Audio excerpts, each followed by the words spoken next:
As President Biden and his administration face the daunting task of repairing and restoring America's role on the world stage, they also need to deal with this, the growing threat inside the military ranks, with the Pentagon ordering a pause for each branch to reassess on how to deal with the threat of right-wing extremism.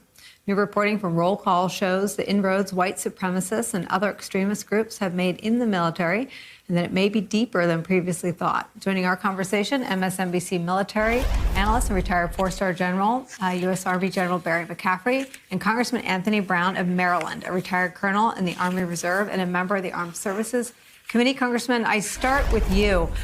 I'm always startled when I see this reporting. General McCaffrey always reminds me that it is a sliver. It is a sliver, but because of the importance that our military plays, not just in this country, but around the world, it seems like something they are correct to be on top of. Have you had conversations with the new defense secretary, and what do you understand to be the approach?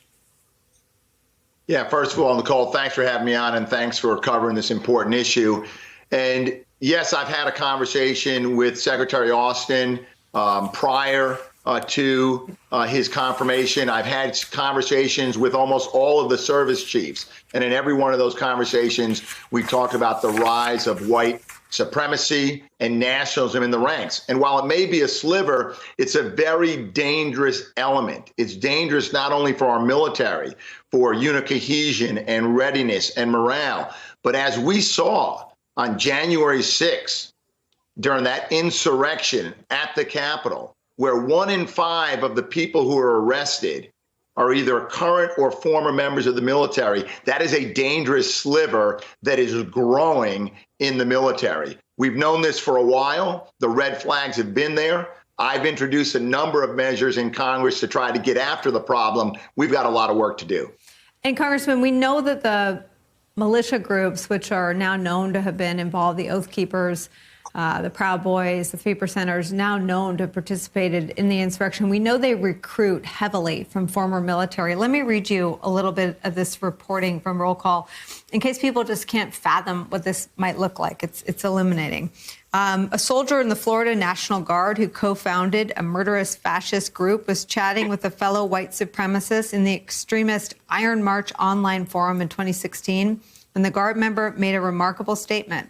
The Guard member said he felt free to be a neo-Nazi in the U.S. Army. Are you worried at all about being found by your mates or someone now being in the U.S. Army? He was asked. You'd be straight effed, surely. To that, the soldier replied, quote, I was 100% open about everything with the friends I made at training. They know all about it. They love me, too, because I'm a funny guy. Now, not to incriminate any of this white supremacist friends, but clearly what he reported out is damaging in and of itself, Congressman.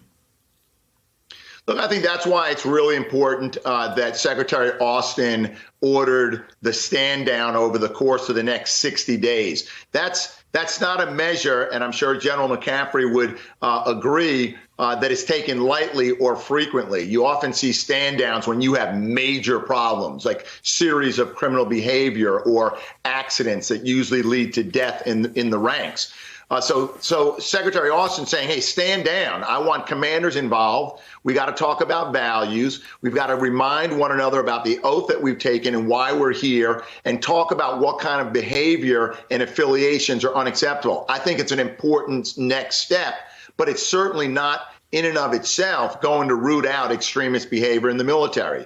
The DOD is now accessing the FBI database. That's helpful. There needs to be better and much more thorough screening when we recruit and enlist people into the military, and that's true for officers as well during the commissioning process. And there has to be annual or regular monitoring and re-engaging of soldiers, sailors, airmen, and Marines on these issues if we're going to really get after the problem.